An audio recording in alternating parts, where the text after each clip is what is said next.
کر اس مردے کو میں نے ایصال ثواب کر دیا تو اس کلمے کا ثواب بھی اس کو مل گیا اور میرے ثواب کے اندر کوئی کمی نہیں ہوئی۔ پھر اس یہی نہیں بلکہ کبھی کبھی تو مردہ بھی زندے کو فائدہ پہنچاتا ہے، مردہ بھی زندے کو فائدہ پہنچاتا ہے۔ آج کل جو دراصل اسکول کالج کے پڑھنے والے چھوکرے ہر چیز کو وہ دماغ سے عقل سے تولتے ہیں، ہر چیز عقل سے تولنے کی نہیں ہوتی۔ اگر ہر بات آپ عقل سے سمجھیں گے تو بہت ساری چیزیں جو آپ کے دماغ میں نہیں آئے گی۔ مذہب اس کو کہتے ہیں کہ کبھی کبھی عقل کو تنہا بھی چھوڑ دینا چاہیے۔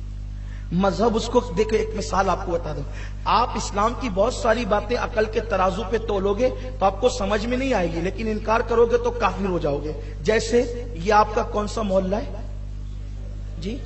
گلشیر نگر ہے۔ گلشیر نگر میں اگر حافظ رفیق صاحب گلی میں بھاگنے لگے تو آپ حافظ رفیق صاحب کے بارے میں کیا رائے قائم کریں گے؟ یہ کیسا حافظ ہے، یہ بھاگ رہا ہے؟ حافظ مقصود صاحب بھاگے، کوئی اور نیک شریف آدمی بھاگے تو آپ کیا کہیں گے؟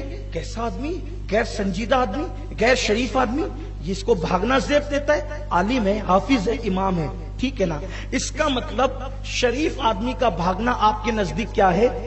بولو، عیب ہے کہ نہیں عیب؟ لیکن یہ گلشیر نگر کی گلی میں شریف آدمی بھاگے تو ہوٹل پہ ڈسکس ہونے لگے، وہ بھاگا کیوں، وہ بھاگا کیوں، وہ بھاگا کیوں؟ لیکن 40 ہزار روپے خرچہ کر کے لوگ صرف صفا مروہ کے درمیان بھاگنے کے لیے جاتے ہیں۔ بولو وہ بھاگتے کہ نہیں بھاگتے؟ اور یہاں بھاگا تو عیب ہو گیا اور وہاں بھاگا تو ثواب ہو گیا۔ اب آپ عقل کا گھوڑا دوڑائیں گے، یا اللہ بھاگنا بھی ثواب ہے، یا اللہ بھاگنا بھی ثواب ہے، تو کہیں گے کہ ارے ہر چیز عقل سے مت دیکھ۔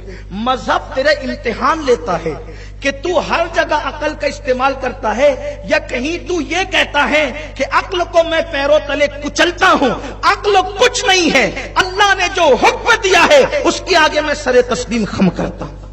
یہ پیلر ہے، پیلر، ٹھیک ہے، یہ پیلر۔ اس کو اگر کوئی امام صاحب پتھر اٹھا کر کے مارے تو آپ کہیں گے امام صاحب ٹھیک تو ہے نا، بیوی سے جھگڑا کر کے یہ غصہ آپ پیلر پہ کیوں اتارتے ہیں؟ یہ کوئی کہے گا نا کہ آپ کیا کر رہے ہیں، یہ پیلر کو آپ پتھر مار رہے ہیں، کوئی بات ہے آپ کی؟ آپ پاگل تو نہیں ہوگے، آپ کی عقل کم تو نہیں ہوگی؟ گلشیر نگر کے پیلر کو پتھر مارا تو آپ اس سے پوچھیں گے بھئی سب خیر تو ہیں، لیکن مینا کے اندر جو 3 پیلر بنے ہوئے ہیں لوگ اس کو پتھر مارتے ہیں اور وہ کیا کہتے ہیں؟ شیطان کو پتھر مارے۔ میں کہتا ہوں اللہ کے بندے وہاں شیطان ہے نہیں، اس لیے کہ مینا تو مقام مبارک ہے، مینا تو مقام مبارک ہے، مبارک مقام پہ بولو شیطان کیسے آ سکتا؟ وہاں شیطان کیسے؟ وہاں شیطان ہے نہیں، بس جہاں کبھی آیا تھا ہزاروں سال پہلے اور اس کو جناب ابراہیم نے پتھر مار کے بھگا دیا تھا، اب وہاں شیطان ہے نہیں، اور اگر ہو بھی تو دکھتا نہیں، اور اگر دکھتا بھی تو آپ کہاں بیٹے کو قربان کرنے لے جا رہے، وہ آپ کو روکے گا؟